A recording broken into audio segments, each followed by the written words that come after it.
بات کرنے کی ضرورت نہیں کر سکتا قیامت کے دن، چاہے وہ کتنا بڑا نبی کتنا بڑا ولی کیوں نہ ہو، اللہ کی اجازت کے بغیر بات بھی نہیں ہوگی، تو سفارش کیسے ہوگی؟ یوم یقوم الروح والملائکۃ صفا لا يتكلمون الا من اذن له الرحمن وقال صوابا، اس دن روح الامین اور فرشتے صفوں میں ہوں گے، نہیں وہ بات کر سکیں گے الا من اذن له الرحمن، سوائے اس شخص کے جسے رحمان اجازت دے، وقال صوابا، اور وہ سچی بات کہے گا۔ تو قیامت کے دن تو اللہ رب العالمین کی اجازت کے بغیر بات نہیں ہو سکے گی، سفارش تو درکنار۔ تو سفارش کرنے کے لیے اللہ کی اجازت کی ضرورت ہوگی، اللہ جب اجازت دیں گے تو سفارش کرنے والا سفارش کرے گا، اللہ کی اجازت کے بعد بھی سفارش کرنے والے کو سفارش کرنے کا مطلق اختیار نہیں ہوگا، اسی کے حق میں سفارش ہوگی جس کے بارے میں اللہ رب العالمین کی طرف سے اذن ہوگا۔ دو قسم کے اذن ہوں گے اللہ رب العالمین کی طرف سے، ایک سفارش کرنے والے کے لیے کہ ہاں آپ سفارش کریں، جس کے بارے میں اللہ کا اذن نہیں ہوگا وہ سفارش نہیں کر سکے گا۔ جب اللہ کا اس کو اذن ہوگا، جس وقت اللہ کا اذن ہوگا تب وہ سفارش کرے گا۔ کرے گا کس کی؟ اس کے بارے میں بھی اللہ کے اذن کی ضرورت ہے، اللہ کی رضا کی ضرورت ہے کہ فلاں کے بارے میں تم سفارش کر دو، اور یہ باتیں ساری قرآن کریم میں موجود ہیں۔ وَكَم مِّن مَلَكٍ فِي السَّمَاوَاتِ لَا تُغْنِي شَفَاعَتُهُمْ شَيْئًا إِلَّا مِن بَعْدِ أَن يَأْذَنَ اللَّهُ لِمَن يَشَاءُ وَيَرْضَىٰ، کتنے ہی فرشتے آسمانوں میں، ان کی سفارش بھی کوئی فائدہ نہیں دے سکتی، فرشتوں کی سفارش فائدہ نہیں دے سکتی، تو انسانوں کی سفارش کیا فائدہ دے؟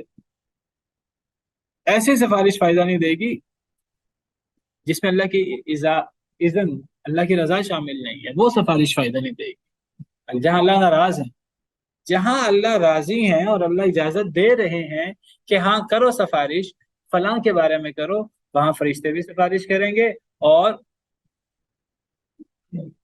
جس کے بارے میں اللہ کی اجازت ہوگی اس کی سفارش ہوگی۔ یہی معاملہ نبیوں کا، یہی معاملہ ولیوں کا ہوگا۔ اللہ قرآن میں فرماتے ہیں فرشتوں کے حوالے سے وَلَا يَشْفَعُونَ إِلَّا لِمَنِ ارْتَضَىٰ، وہ نہیں سفارش کر سکتے فرشتے مگر اسی کے لیے جس کے لیے اللہ راضی ہو جائے۔ وَهُم مِّن خَشْيَتِهِ مُشْفِقُونَ، اور اللہ کے خوف سے کانپ رہے ہوں گے۔ سفارش فرشتے اللہ کے خوف سے ڈر کر سفارش کریں گے۔ تو سفارش ایسا نہیں ہے کہ جی کوئی کسی کا اللہ پر اتنا حق ہے کہ وہ اللہ کے حضور سفارش کرے اور پھر دھڑلے سے سفارش کرے، اس کے بارے میں جس پہ اللہ ناراض ہو اس کے بارے میں سفارش کرے، نہیں، ایسا کوئی حق نہیں۔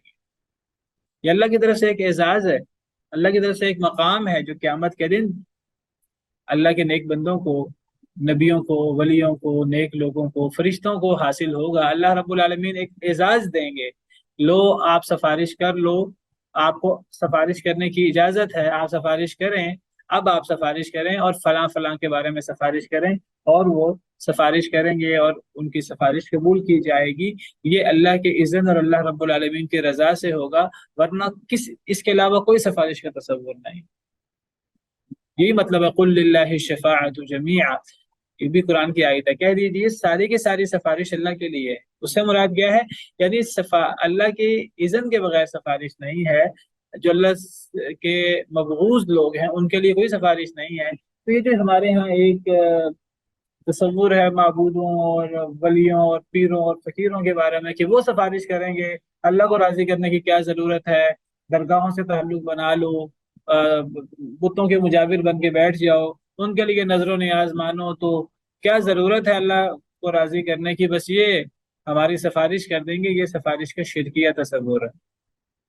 اللہ فرماتے ہیں وَيَعْبُدُونَ مِن دُونِ اللَّهِ مَا لَا يَضُرُّهُمْ وَلَا يَنفَعُهُمْ وَيَقُولُونَ هَؤُلَاءِ شُفَعَاؤُنَا عِندَ اللَّهِ، وہ اللہ کے علاوہ ان کی عبادت کرتے ہیں جو انہیں نہ نقصان دے سکتے ہیں نہ نفع دے سکتے ہیں، اور وہ کہتے ہیں کہ یہ ہمارے سفارشی ہوں گے اللہ کے ہاں۔ اللہ فرماتے ہیں قُلْ أَتُنَبِّئُونَ اللَّهَ بِمَا لَا يَعْلَمُ فِي السَّمَاوَاتِ وَلَا فِي الْأَرْضِ، کیا تم اللہ کو اس بات کی خبر دیتے ہو جس کو اللہ جانتا ہی نہیں، نہ آسمانوں میں نہ زمین میں۔ سبحانہ و تعالی عما یشرکون، اللہ پاک ہے، اللہ بلند ہے اسے جو یہ شرک کرتے ہیں۔ یہ شرکیہ تصور ہے سفارش کا۔ ہمارے ہاں لوگ کیا کہتے ہیں کہ 11ویں منا لو پیر عبد القادر جیلانی کی، فلاں فلاں نظر مان لو اور فلاں فلاں کام کر لو، 11ویں دے دو، وہ پیر صاحب قیامت کے دن سفارش کر دیں گے۔ ہمیں کسی عمل کرنے کی کیا ضرورت ہے؟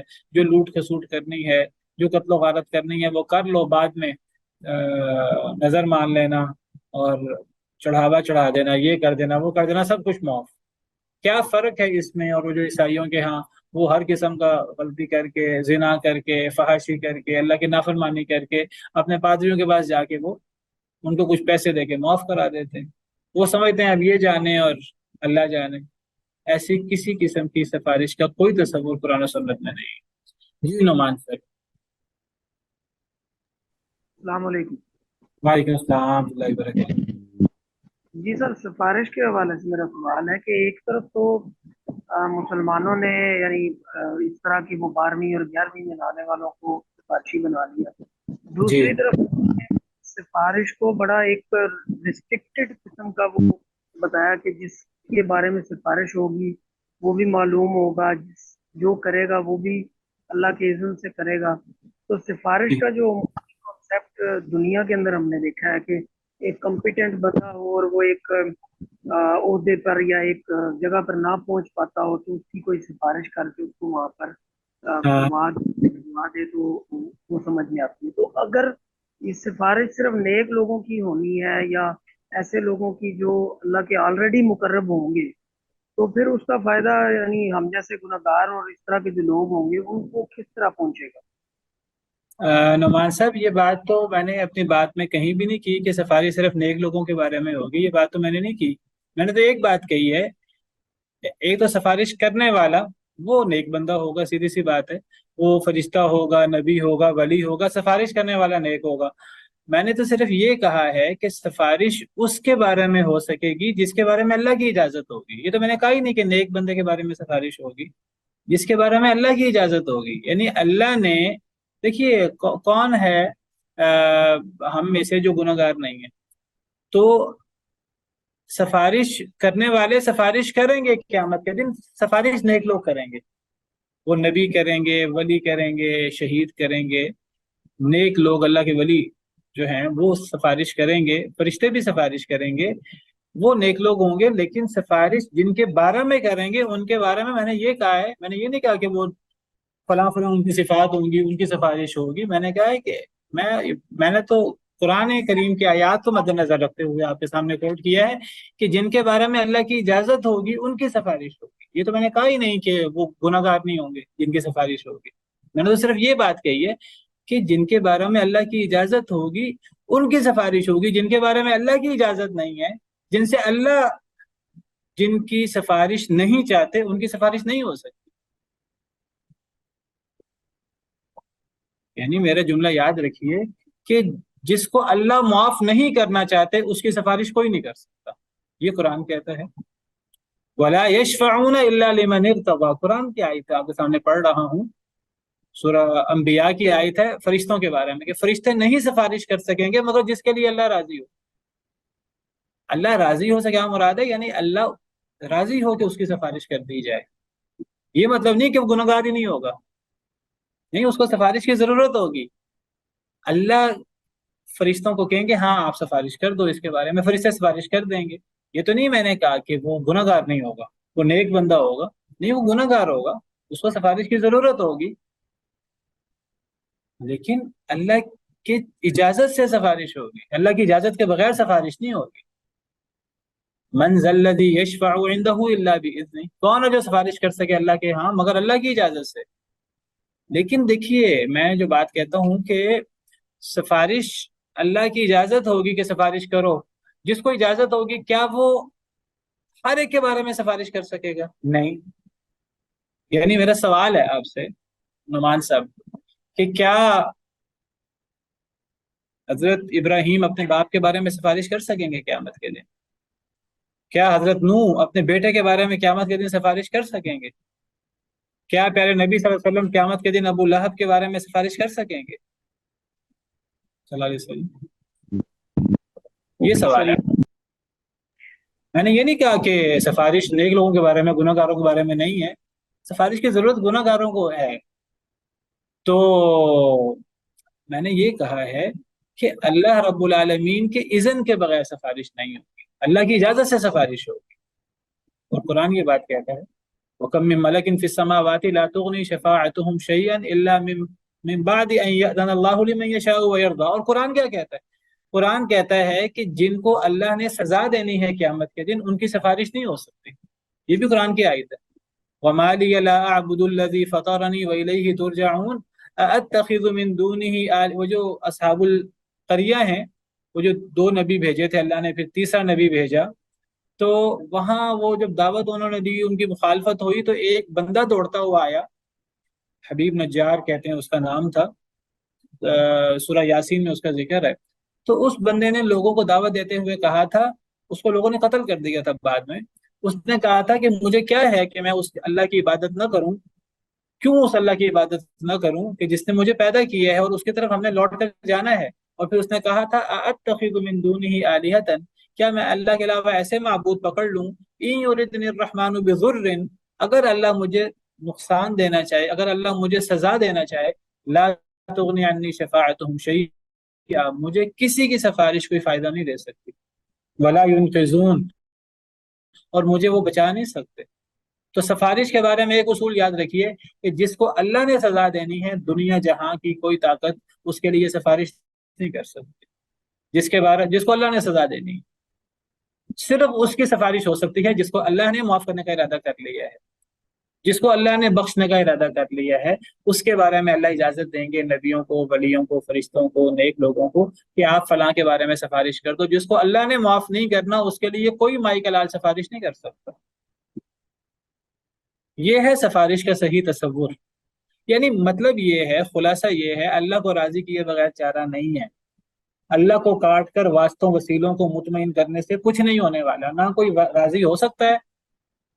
اللہ کو راضی کرنا ضروری ہے، اللہ سے جان نہیں چھڑائی جا سکتی۔ لا ملجا ولا منجا منک الا الیک، اے اللہ آپ سے بھاگنے کی نہ کوئی جگہ ہے، نہ کوئی اور جگہ ہے جہاں پناہ لی جا سکے۔ یعنی اگر اللہ ناراض ہو گئے تو اللہ کی ناراضگی سے بچنے کے لیے اب کیا ذریعہ ہے ہمارے پاس؟ کوئی ذریعہ ہے اگر اللہ ناراض ہو گئے؟ ایک ذریعہ ہے، ایک ذریعہ کے علاوہ کوئی ذریعہ نہیں اگر اللہ ناراض ہو گئے۔ کون سا ذریعہ ہے جی؟ اللہ کے غضب سے بچنے کا واحد ذریعہ اللہ کی رحمت کی پناہ میں آنا، اور کوئی ذریعہ نہیں۔ اور ہمیں دعا سکھائی گئی ہے، اللہم انی اعوذ برضاک من سخطک، اے اللہ میں آپ کی ناراضگی سے آپ کی رضا کی پناہ میں آتا ہوں، وبمعافاتک من عقوبتک، اے اللہ میں آپ کی سزا سے آپ کی معافی کی پناہ میں آتا ہوں، وبک منک، اے اللہ میں آپ سے آپ کی پناہ میں آتا ہوں۔ کیا زبردست دعا سکھائی گئی ہے، جو ہمیں یہ سکھاتی ہے کہ اللہ کے غضب سے اگر کسی نے بچنا ہے، ایک ہی ذریعہ ہے اللہ کی رحمت کا۔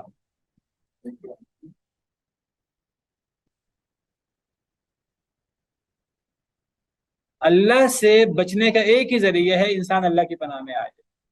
انسان اللہ سے بھاگ کر اللہ کی پناہ ہی لے سکتا ہے، اور کسی چیز کی پناہ نہیں لے سکتا، اللہ کی مخلوق کی پناہ نہیں لے سکتا اللہ سے بھاگ کر۔ یہ مطلب ہے سفارش کی جو ساری لمبی بات ہوئی ہے۔ اور شرکیہ سفارش جو تو غلط تصور ہے سفارش کا، جس کا قرآن میں رد ہے جگہ جگہ، وہ یہی سفارش ہے کہ جی اللہ کو راضی کرنے کی کیا ضرورت ہے، فلاں کو راضی کر دو، فلاں کو راضی کر دو، 11ویں منا لو، عید میلاد النبی منا لو، یہ کر لو، وہ کر لو، فلاں کام کر لو، فلاں چڑھاوا چڑھا دو، سب معاف۔ ایسا کوئی تصور نہیں ہے۔ افلا تتذکرون، کیا تم نصیحت نہیں پکڑتے؟ تو یہ ایسی باتیں ہیں جو سمجھ آنے والی ہیں، غور کو بندہ کرنے والا ہو۔ اسی پر بس کرتے ہیں۔